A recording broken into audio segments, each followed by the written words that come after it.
ನಮಸ್ಕಾರ ರೀ ಎಲ್ರಿಗೂ. ಇವತ್ತು ನಾನು ಈ ವಿಡಿಯೋದಲ್ಲಿ ನಿಮಗೆ ಇಲ್ಲಿ ಮಹಾರಾಷ್ಟ್ರದಲ್ಲಿ ಮಾಡುವಂತಹ ಥಾಲಿಪೀಠ್ ರೆಸಿಪಿ ಯಾವ ರೀತಿ ಮಾಡೋದಂತ ತೋರಿಸ್ತಿದ್ದೀನಿ. ಮೊದಲಿಗೆ ಅದಕ್ಕಾಗಿ ನಾನಿಲ್ಲಿ ಸುಮಾರು ಒಂದು 3 ಕಪ್ ಆಗುವಷ್ಟು ಗೋಧಿ ಹಿಟ್ಟು ಹಾಕ್ಕೊತಿದ್ದೀನಿ. ನಾನಿದು ಎಲ್ಲ ಹಿಟ್ಟ ಸೋಸ್ಕೊಂಡೇ ಹಾಕ್ಕೊತಿದ್ದೀನಿ. ಇವಾಗ ಈ ಕಪ್ಪಿಲಿ ನಾನು ಮುಂದಿನ ಎಲ್ಲ ಸಾಮಗ್ರಿನ ಹಾಕ್ಕೊತಿದ್ದೀನಿ. 3 ಕಪ್ ಗೋಧಿ ಹಿಟ್ಟು, ಒಂದು 2 ಕಪ್ ಆಗುವಷ್ಟು ಅಕ್ಕಿ ಹಿಟ್ಟು ಹಾಕ್ಕೊತಿದ್ದೀನಿ. ಈ ಅಕ್ಕಿ ಹಿಟ್ಟು ಕೂಡ ನಾನು ಸೋಸ್ಕೊಂಡೇ ಹಾಕ್ಕೊತಿದ್ದೀನಿ.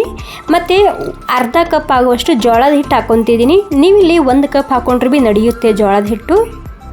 ಮತ್ತು ಅದೇ ಕಪ್ಪಿಲಿ 1 ಕಪ್ ಆಗುವಷ್ಟು ಬೇಸನ್ ಹಿಟ್ಟು ಹಾಕ್ಕೊತಿದ್ದೀನಿ, ಅಂದರೆ ಕಡಲೆ ಹಿಟ್ಟು ಹಾಕ್ಕೊತಿದ್ದೀನಿ. ಇವಾಗ ಸಣ್ಣದಾಗಿ ಕಟ್ ಮಾಡಿದಂತಹ ಹಸಿ ಮೆಣಸಿನ್ಕಾಯಿ ಹಾಕ್ಕೊತಿದ್ದೀನಿ. ಸುಮಾರು ಒಂದು 4ರಿಂದ 5 ಮೆಣಸಿನ್ಕಾಯಿ ಇದೆ. ಇದು ಒಂದು ಸ್ವಲ್ಪ ನಾನಿಲ್ಲಿ ತರಕಾರಿ ತೊಗೊಂಡಿದ್ದೀನಿ. ಮತ್ತು ಇದು ಕ್ಯಾಬೇಜ್ ಇದೆ, ಸಣ್ಣದಾಗಿ ಉದ್ದುದ್ದಾಗಿ ಕಟ್ ಮಾಡಿ ಹಾಕ್ಕೊತಿದ್ದೀನಿ. ಈರುಳ್ಳಿ ಹಾಕ್ಕೊತಿದ್ದೀನಿ ಮತ್ತು ಕೊತ್ತಂಬರಿ ಸೊಪ್ಪು ಹಾಕ್ಕೊತಿದ್ದೀನಿ. ಈ 3 ಸಾಮಗ್ರಿ ನೀವಿಲ್ಲಿ ಜಾಸ್ತಿ ಕ್ವಾಂಟಿಟಿದಾಗೆ ಹಾಕ್ಕೊಳ್ಳಿ. ಮತ್ತು ಇದರಲ್ಲಿ ಕ್ಯಾಬೇಜ್ ಅಂದರೆ ಪತ್ತಾಗೋಬಿ ಮಿಕ್ಸ್ ಮಾಡದೆ ಹಾಕಿ ಟೇಸ್ಟ್ ತುಂಬ ಅಂದರೆ ತುಂಬಾ ರುಚಿಯಾಗಿ ಬರುತ್ತೆ. 1 ಟೇಬಲ್ ಸ್ಪೂನ್ ಆಗುವಷ್ಟು ಜೀರಿಗೆ, ಅರ್ಧ ಟೇಬಲ್ ಸ್ಪೂನ್ ಆಗುವಷ್ಟು ಅರಿಶಿಣ, 1 ಟೇಬಲ್ ಸ್ಪೂನ್ ಆಗುವಷ್ಟು ರೆಡ್ ಖಾರದ ಪುಡಿ, 1 ಟೇಬಲ್ ಸ್ಪೂನ್ ಆಗುವಷ್ಟು ಗರಂ ಮಸಾಲ, 1 ಟೇಬಲ್ ಸ್ಪೂನ್ ಆಗುವಷ್ಟು ಧನಿಯಾ ಪೌಡರ್ ಹಾಕಿದ್ದೀನಿ. ಮತ್ತು ರುಚಿಗೆ ತಕ್ಕಷ್ಟು ಉಪ್ಪು ಹಾಕ್ಕೊತಿದ್ದೀನಿ. ಎಷ್ಟು ಸಾಮಗ್ರಿ ಆದರೆ ಸಾಕಾಗುತ್ತೆ, ತುಂಬಾ ರುಚಿಯಾಗಿ ಬರುತ್ತೆ ಮತ್ತು ಝಟ್ಪಟ್ನಲ್ಲಿ ಈ ರೆಸಿಪಿನ ತಯಾರು ಮಾಡ್ಕೋಬೋದು.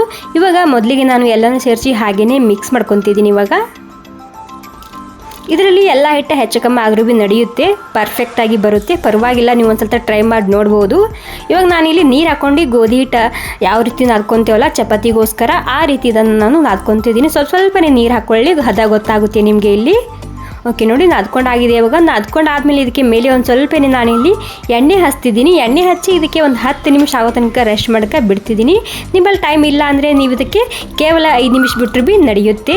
ಇವಾಗ ಇದಕ್ಕೆ ಒಂದು 10 ನಿಮಿಷ ಆಗೋ ತನಕ ರೆಸ್ಟ್ ಮಾಡೋಕ್ಕೆ ಬಿಡ್ತಿದ್ದೀನಿ. ಇವಾಗ ನಾನು ಇದಕ್ಕೆ ಇವಾಗ 10 ನಿಮಿಷ ಆಗಿದೆ. ಇವಾಗ 10 ನಿಮಿಷ ಆದಮೇಲೆ ನಾನಿಲ್ಲಿ ಒಂದು ಪ್ಲೇಟ್ ತೊಗೊಂಡಿದ್ದೀನಿ ದೊಡ್ಡದು. ಮತ್ತು ಇಲ್ಲಿ ಕಾಟನ್ ಬಟ್ಟೆ ತೊಗೊಂಡಿದ್ದೀನಿ ಮತ್ತು ನೀರು ತೊಗೊಂಡಿದ್ದೀನಿ. ಈ ನೀರಿನಲ್ಲಿ ಕಾಟನ್ ಬಟ್ಟೆನ ತೋಯಿಸ್ಕೊಂಡು ತೊಗೋಬೇಕಾಗುತ್ತೆ. ಈ ರೀತಿ ಒತ್ತಿ ಹಿಂಡಬಾರ್ದು, ಸ್ವಲ್ಪ ಹಸಿಯಾಗೇ ಇರಬೇಕು ಇದು ಕಾಟನ್ ಬಟ್ಟೆ. ಇವಾಗ ಮತ್ತೆ ಇಲ್ಲಿ ನೀರು ಚಿಮ್ಕಿಸ್ತಿದ್ದೀನಿ ಈ ಬಟ್ಟೆಗೆ. ನಾನಿಲ್ಲಿ ಈ ರೀತಿ ನೋಡ್ತಿರ್ಬೋದು.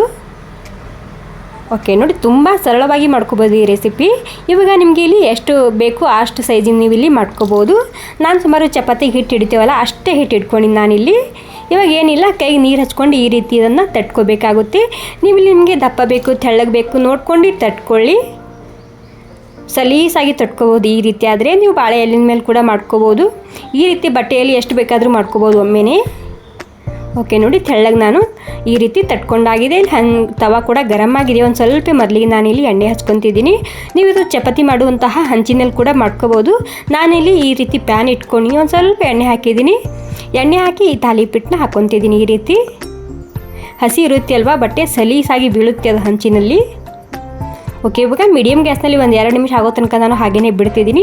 ಒಂದು ಸ್ವಲ್ಪ ಸೈಡಿಗೆಲ್ಲ ಎಣ್ಣೆ ಹಚ್ತಿದ್ದೀನಿ. ಇದಕ್ಕೆ ಎಣ್ಣೆ ಅಥವಾ ತುಪ್ಪ ಯಾವುದಾದ್ರೂ ಪರವಾಗಿಲ್ಲ. ಇವಾಗ 2 ನಿಮಿಷ ಆದಮೇಲೆ ಇದಕ್ಕೆ ಮೇಲೆ ಒಂದು ಸ್ವಲ್ಪನೇ ಎಣ್ಣೆ ಹಚ್ಚಿದ್ದನ್ನು ಉಲ್ಟಾ ಹಾಕ್ಕೊತಿದ್ದೀನಿ. ವಾವ್ ನೋಡಿ, ಎಷ್ಟು ಸರಿಯಾಗಿ ಬಂದಿದೆ ಅಲ್ವಾ. ಮತ್ತೆ ಒಂದು ಸ್ವಲ್ಪನೇ ಇಲ್ಲಿ ಎಣ್ಣೆ ಹಾಕ್ಕೊತಿದ್ದೀನಿ. ಸ್ವಲ್ಪ ಉಪ್ಪು ಖಾರ ಜಾಸ್ತಿನೇ ಇರಲಿ, ಹಿಟ್ಟಿನಲ್ಲಿ ಹೋದರೆ ಕಮ್ಮಿ ಆಗುತ್ತೆ ಉಪ್ಪು ಖಾರ. ಹೀಗಾಗಿ ಸ್ವಲ್ಪ ಜಾಸ್ತಿ ಕ್ವಾಂಟಿಟಿದಾಗೆ ಹಾಕ್ಕೊಳ್ಳಿ ಉಪ್ಪು ಖಾರ. ಮೊಸರು ಅಥವಾ ಉಪ್ಪಿನಕಾಯಿ ಜೊತೆಗೆ ಇದನ್ನು ತಿನ್ಬೋದು. ತುಂಬ ರುಚಿಯಾಗಿ ಬರುತ್ತೆ ಮತ್ತು ಆರೋಗ್ಯಕರವಾಗಿರುವಂತಹ ರೆಸಿಪಿ. ಸೊ ಒಂದು ಸ್ವಲ್ಪ ಮಿಸ್ ಮಾಡದೆ ಟ್ರೈ ಮಾಡಿ ನೋಡಿ. ವಾವ್ ನೋಡಿ, 2 ಕಡೆಗೆ ನಾನು ಈ ರೀತಿ ಬೇಯಿಸ್ಕೊಂಡು ತೊಗೊತಿದ್ದೀನಿ. ನೋಡ್ತಿರ್ಬೋದು ಯಾವ ರೀತಿಯಾಗಿ ಬಂದಿದೆ ಅಂತೇಳಿ. ಪರ್ಫೆಕ್ಟಾಗಿ ಬರುತ್ತೆ ಮತ್ತು ಕೇವಲ 10 ನಿಮಿಷದಲ್ಲಿ ಈ ರೆಸಿಪಿನ ನೀವು ಮಾಡ್ಕೋಬೋದು. ವಾವ್ ನೋಡಿ, ನಮ್ಮ ಥಾಲಿಪೀಠ್ ತಯಾರಾಗಿದೆ. ಇವಾಗ ಇಲ್ಲಿ ಮಹಾರಾಷ್ಟ್ರದಲ್ಲಿ ಮಾಡ್ತಾರೆ, ತುಂಬ ರುಚಿಯಾಗಿ ಬರುತ್ತೆ. ಓಕೆ ಫ್ರೆಂಡ್ಸ್, ಈ ರೆಸಿಪಿ ನಿಮಗೆ ಸ್ವಲ್ಪನಾದರೂ ಇಷ್ಟ ಆಗಿದ್ರೆ ಒಂದು ಲೈಕ್ ಮಾಡೋದು ಮಾತ್ರ ಮರಿಬಾರ್ದು. ಹಾಗೆ ನಿಮ್ಮ ಅಭಿಪ್ರಾಯ ನನಗೆ ಕಾಮೆಂಟ್ ಮೂಲಕ ತಿಳಿಸಿ. Okay, thank you so much ಎಲ್ರಿಗೂ.